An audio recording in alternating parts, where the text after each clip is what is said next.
कब्रिस्तान में ऑटम की राह। खबर कुछ यूं है कि कराची से 500 किलोमीटर के फासले पर ताल्लुका हेडक्वार्टर धरकी से 70 किमी दूर यूनियन काउंसिल बरूथा में 4 कब्रिस्तानों का पता चला है, जिनमें लगभग 200 औरतें दफन हैं। इन कब्रिस्तानों में आम लोग और बस्ती वाले दाखिल नहीं हो सकते। यहाँ सिर्फ वही लोग आते हैं जो यहाँ किसी औरत को लाकर कत्ल करते हैं और फिर यहीं दफन कर देते हैं। इन कब्रिस्तानों की कोई चारदीवारी नहीं है और इनमें हर तरफ झाड़ियां उगी हुई हैं। आसपास के 8-10 गांव खाली हो चुके हैं, क्योंकि इन गांव वालों का कहना है कि रात में उन्हें कत्ल होने वाली औरतों की रूहें नजर आती हैं और उनके रोने की आवाजें सुनाई देती हैं। 21वीं सदी में हमारे यहाँ की बेशुमार गरीब और पिछड़ी हुई औरतों का यह मुकद्दर है। उनके अंजाम पर उदास होते हुए मुझे भोपाल की रियासत याद आती है, जहाँ 1 सदी से ज्यादा सिर्फ औरतों ने हुकूमत की। प्रिंसेस आबिदा सुल्तान याद आती हैं, जिनकी खुद नविश्त आत्मकथा उनकी मौत से कुछ दिन पहले memories of a rebel princess के नाम से आई है। भोपाल की बेगम आबिदा सुल्तान ने अगर एक बागी शहजादी की जिंदगी गुजारी तो इस बारे में हैरान नहीं होना चाहिए। फारसी, अरबी, उर्दू और अंग्रेजी उन्हें बचपन से पढ़ाई गई। लकड़ी का काम और जस्त के बर्तन बनाना सिखाया गया। वो कमाल की निशानेबाज और घुड़सवार थीं। घुड़सवारी उन्होंने उस उम्र में सीखी जब उन्होंने चलना भी नहीं शुरू किया था।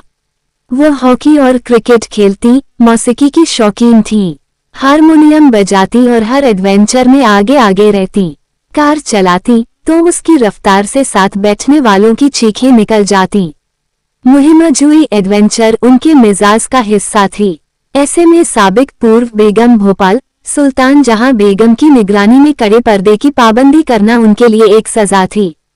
12 बरस की उम्र में जाकब वो वाली अहद उत्तराधिकारी नामजद की गईं, तो शाही जुलूस में वह इस हुलिये में शामिल थीं कि उनका पूरा वजूद एक काले बुरके में लिपटा हुआ था और स्याह बुरके की टोपी पर ताज जगमगा रहा था।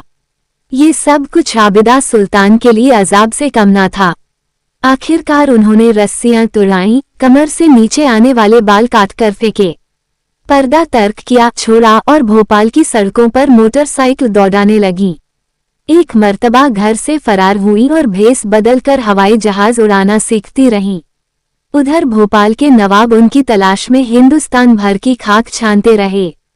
शादी हुई, एक बेटा पैदा हुआ। शहजादी की शादी को नाकाम होना था, सो हो गई।